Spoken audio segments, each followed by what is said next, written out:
Welcome to Intuitive Intentions with Trinity Conley, who is pictured here in her self-portrait, and myself, Bernadette Goko Conley.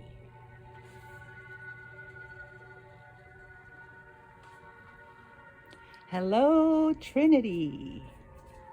Hi. Just put on a little ambient music, but I'm gonna turn it off now. It's time to pull some oracle cards. Today we are going to be using the fairy cards. Yes. Fairy Lenormand deck.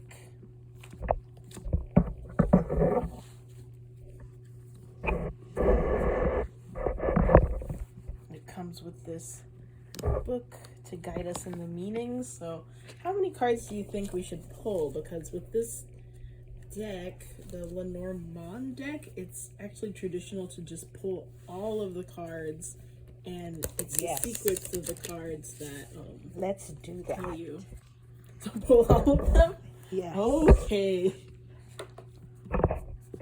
You'll have to pull them and set them down, I guess, this way because of the way the camera. Okay. Yeah. I'll check.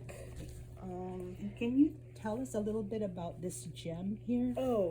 This gem, I found it while I was looking for the fairy deck.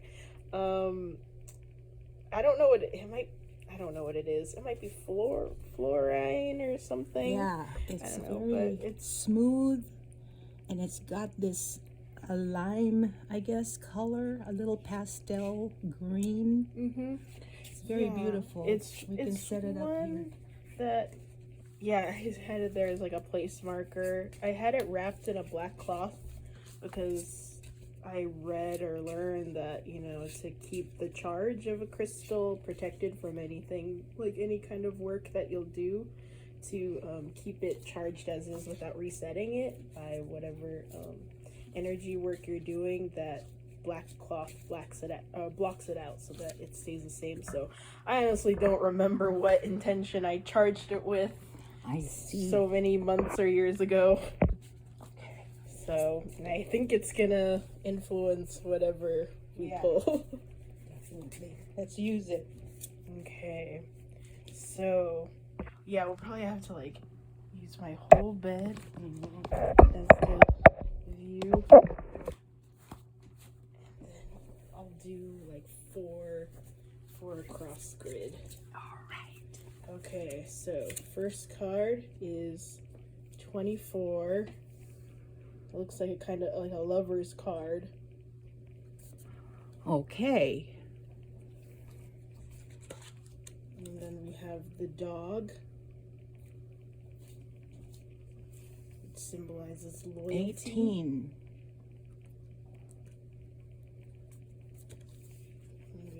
I think it's called the messenger. I think I'll have to double check.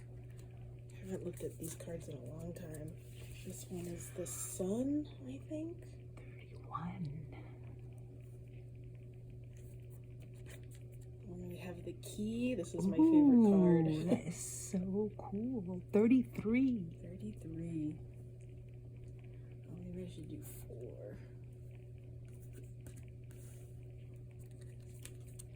Have the cross. Ooh, Celtic, 36. And then this is the man. Oh, I love that. 28. I love the illustration. So realistic. And this is the stars. 16. This is the scythe. Okay, 10. This is the mountain, I think. 6. And then this is the fish. Oh, 34. Look at that. It's beautiful. It's really pretty colors. Yes. And then here's the mice. 23. That's my number. Nice. The day of my birth. And then this is the anchor. 35.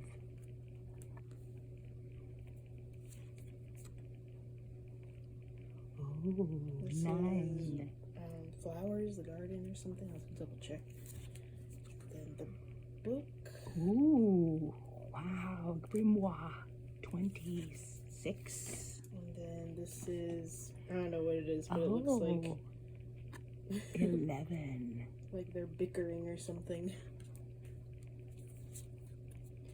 This is the tower. Ooh, 19. Tower. And then this is the clover, so it's like the lucky card. 2. It's also the one that's featured on the cover. There's the fox. Okay, 14. Alright, so a lot of cards to go. Running out of space. Maybe that's all we should do. Okay. Is just, what is that? 4 times 4 times 5 is 20. Yeah. Oh wait, one more. Yeah, one more. Okay. I think this is the flower. I love that. 30. Okay, good. Okay, yeah, so we'll stop there. Yes. For space sake and time Mm-hmm. and vibes. Okay, so let's start with Okay, 24 lover 24 advancement. Oh wait, no. what I see here is, first of all, the backdrop. We have the numbers 24 on both sides of a painting or a picture in a frame of what looks like maybe Looks like some sort of a workman of some sort, maybe a father figure, mm-hmm. and it's got one heart next to him. And then in the foreground, we see 2 lovers, 2 fairy lovers that are in an intimate moment in what looks like a secluded area. But I think in their subconscious, they are feeling the pressure from a father figure that may be against the relationship. I'm just making up stories, but that's what I'm feeling with this card. What does this say in the book, Trinity? Well, there's a lot of different What does 24 phrases for each. It's the heart. So some keywords related to it is love, romance, relationship, and union. And then it's the house of courage. So it could be the courage to love in the face of adversity. Mm-hmm. You know, there's that story that you picked up there, looking at that portrait of a authority figure. Yes. It must be supposed to be like a king of hearts, because the way that this is structured, these cards, is that there's, with each image, there's this like suit. The suit of the... Yeah, like that. Okay. So this is the Ace of Hearts, because there's one heart. And pictured with it is that king. Mm-hmm. Okay. Yep. Is there any significance to the actual picture that's depicted here with the 2 fairies in the foreground and the man in the photo behind them? I don't think it really mentions Doesn't mention anything. Okay, well that was just saying this is the house of all heart. Here lies within all the wonderful things connected with having heart, courage, kindness, consideration. As if often said about somebody who is very loving and open, they are all heart. So this is it in abundance, to have this house as an underlying energy of a question or issue. It means that heart is at the crux of it. So okay, love. Okay. yeah, so go towards love. I was at church today and hadn't been in like a couple months, but the sermon, it was going on about all the things, like all the mistakes that church and, you know, the Christian systems, all the mistakes that they made, but the pastor, her last statement was, you know, that love conquers all. Amen. Amen to really that. Yes, that summarizes that card. Here's the next card pulled. Yeah, it's 18. Number 18. Dog. Oh, and it's saying it's codependency. This is the house of need and being needed in return. There is a strong emphasis on loyalty and responsibility. The card here will show where you can most find trustworthy support. I see. And that's the 10 of hearts there pictured in the frame. Yep. A 10 of hearts and the number 18, which adds up to 9 in numerology, and 9 is like psychic and intuitive abilities. So, I mean, that's how you communicate with animals, is through your intuition. That's true. And you know, we verbalize our commands to dogs, for example, and we get frustrated when they don't understand, but I always use my words with dogs with a touch. You have to touch the dog first before you command, because they need to feel that energy of that word. And it's intuitive and psychic. Right, and I feel like our relationship with animals and with everybody, it's like you have to it comes with compassion, where it's like we can never fully understand what other people are going through, but we can do our best to just treat others the way that we want to be treated. And sometimes it can be where, you know, reading that and seeing that it's also symbolizing codependency, I feel like sometimes it might feel like relationships are unfair, and, you know, there is times where you do need to set boundaries and kind of speak up about what you really need and things like that. And say no. Be able to say no when it's encroaching upon your sacred space, right? Right. So it's just leading, I think it's reminding me to lead with compassion, but also compassion for myself, and not worry about, you know, if my needs are contradicting with others, that it is what it is, and you got to put yourself first, and there's kind of a reason for everything if things don't. But always thinking how it might affect others around you, because ultimately it would affect you too. Whatever affects your environment affects you in the long run. So it's a balance. This next card that we pulled, and it is 1. Yeah, it's a 1 card, and then it has a 9 of hearts. 9 of hearts. And 1, the writer / messenger is what this card is, and it's the house of communications and liaison. This house relates to the sitter's engagement with the world.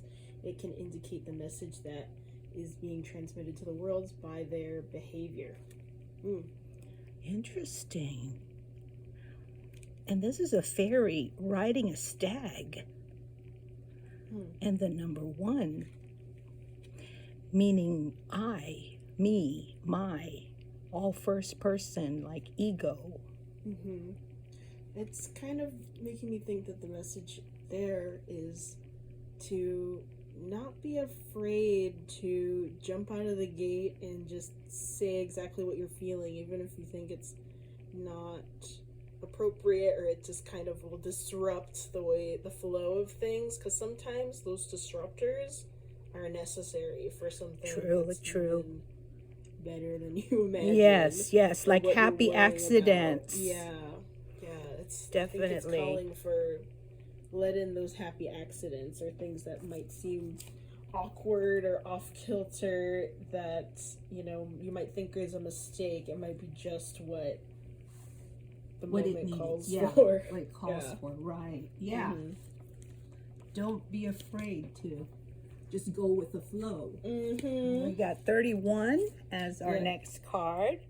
Yeah, so that looks like the sun. 31, I think of Halloween. Yeah. 31st. It's coming up. Do you know what you're Yes. going to dress up as this year? I'm thinking about dressing up as Draco Malfoy and doing like a group thing with my friends where we're the House of Slytherin. Okay. I love that. Yeah, that's the plan so far. So the sun, number 31, is the house of will. The sun shines brightly and illuminates the card in its house, giving it focus, intent, and more power than it might otherwise warrant in a reading. It shows what will develop and bring you most fortune in the overall situation. So again, I think that's connected to that messenger card where, you know, sometimes things feel like a shot in the dark. Like I feel like I'm at a point right now where I don't know what the next step is, or I almost feel like I've lost momentum or direction, but just I gotta stay open to what's next, and wherever the energy leads me, that I have, and I hope that message helps others too. That does coincide with that last card about messages that come as you move along in your daily life and even in your conversation. And this number 31 is 3 and 1 in numerology.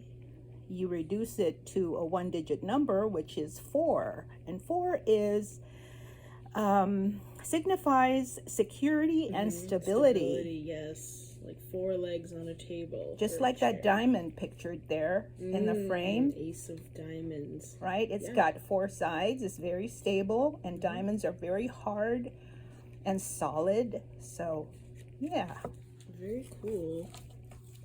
I think maybe we should stop at 8. Okay, yeah. We'll stop at 16. Right now we're doing 33, which is the 4th card pulled. Okay. And I just love how this card looks. It's very like magical, and I love the look of the ornate details of the lock and key. And, you know, the lock and key is such strong imagery for so many things, you know. Yeah. Like sexual energy, but also just like A plus B equals C, like, you know, just one, what do you call it? Like 1 and 1. Right. 2. The key to life, you know, like the portal to the other dimension. You know, it's like you need a key to open that door to go to another level. Right. It has this cool mystery to it. So it's saying that the key 33, this is the house of the key, is of access. The house of the key can easily unlock the rest of the reading, so give due consideration to this card. It can also lock something, so the cards around this house may be barriers. Okay. Interesting. That's very interesting and deep. This card is really beautiful. I love the way it looks, how it's 3-dimensional. Actually, if you really look inside it, it's multi-dimensional. And 33 is a master number. 33 is that number that signifies mastery in Masonry. And remember, Jesus started his ministry at the age of 33. 3 and 3 adds up to 6. What does 6 symbolize? I forgot. But the power of 3 here is doubled. That's why it's so powerful. Because 3 is the number of the Trinity, the triune God, the triad. You know, it says in the Bible about a 2 chord can easily be broken, but 3 chord cannot. It's like complete, like a triangle, solid. It's definitely, the key is like, it seems like it's like a turning point, sort of. It's like there's something that we can choose. So maybe you gotta turn the key to take action to either, you know, close the door on something or open the door on something else. Right. Yeah. Like, I love your duality. It's either locking it or opening it. So, depending on where you are in your life, you can just resonate with whatever way you are in that polarity. Okay, next very is cool card. Gotta say it again. this card, 36. 36 is the cross. The keywords are suffering, burdens, problems, and trouble. Oh, wow. So, Okay. maybe it's a way to, lock away. Maybe it's time to lock away shame and unlock radical acceptance of the self. Yes, be your authentic self and not be afraid to let it show. I mean, we are all the sun. It's just we are rays of it. So everything the sun has, we have. And everything we have is the sun. Yeah, like we're all parts of a whole, like we're all little pieces in this story, this tapestry that, we might feel alone because we're so focused on our own little experience, but really we're all just... We are all part of that rainbow, that color spectrum. Did you know that white light splits up into these different color spectrum when it's looked through a prism? Whatever prism, like a rainbow, we look through water. After it rains, the prism of water is in the atmosphere and we see a rainbow because that white light is split into the many colors of the rainbow and more, not just Roy G. Biv 7 colors. There are other colors in the color spectrum, but 7 is just visible colors to the human eye. But what I'm saying is, don't get stuck in the splits. We are all one in that rainbow. We're all coming from the same source. So let's hold hands, Let's connect. Let's be together and still be different. Yes. Be proud. Awesome. Proud in our differences. Yeah, it says the House of the Cross shows the resolution and acceptance of the reading, the context, and the cards. It is the grace of solution and resolution. Traditionally, this image is of suffering, so the card in this house may signify where you are crossing yourself, what you're doing to make yourself a problem. So it's like, let's let go of that, saying that we're the problem. It's like, you might feel behind, you might feel like, you don't fit in or there's something wrong with you, but no, let's throw that away. But that is the human nature, and this 3D experience is, like I said before, a duality. It's good or bad, right or wrong, but really there is no good or bad or right or wrong. It really depends on the situation. Yeah. And we have no power as human beings to see the future or the big picture, but we have the ability to do that if we just shut up and really think first before we decide to make up our mind about something. Yeah. Totally. The next card we picked is 28. Man. Yeah, I think this is the man card. Or the gentleman is the term. Analytical. So the fact that this cross is next to the analytical gentleman, I feel like that's resonating with me. The house of the gentleman is the masculine house with all the stereotypes and archetypes of masculinity. Ding, ding, ding. The lady in the house of the gentleman should show that woman in the situation should take on a more masculine quality, depending on what... Oh, the lady in the house. Okay, sorry. It just... Are you doing 28? Yeah, this is 28, but it's just saying if the card was next to the lady card, then it would be... It is. I see. Maybe take on more... Okay, got it. Okay.